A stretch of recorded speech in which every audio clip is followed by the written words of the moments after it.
প্রিয় শিক্ষকবৃন্দ, আসসালামু আলাইকুম।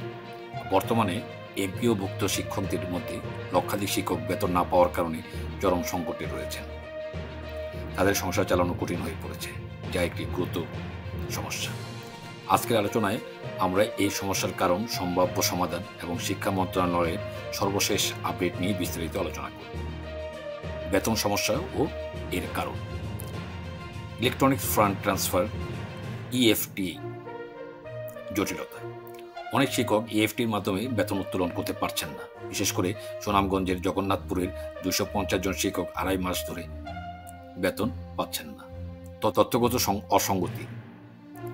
অনেক শিক্ষকের এমপিও শিট, এনআইডি, শিক্ষাগত সনদ ও ব্যাংকের তথ্যে পার্থক্য থাকার কারণে তাদের বেতন স্থগিত রয়েছে। সফটওয়্যার সংক্রান্ত জটিলতা। আইবেক প্লাস প্লাস সফটওয়্যারের মাধ্যমে তথ্য যাচাই করা হচ্ছে। যাদের তথ্য সঠিকভাবে পৌঁছায়নি তারা এখনও পঞ্চম ধাপে রয়েছেন।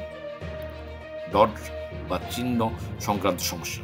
কিছু শিক্ষকের সনদপত্র, এনআইডি, ব্যাংকের তথ্য এবং এমপিও শিটে ডট বা অন্য চিহ্ন থাকা বা না থাকার কারণে বিভ্রান্তি তৈরি হয়েছে। সংশোধন বিলম্ব।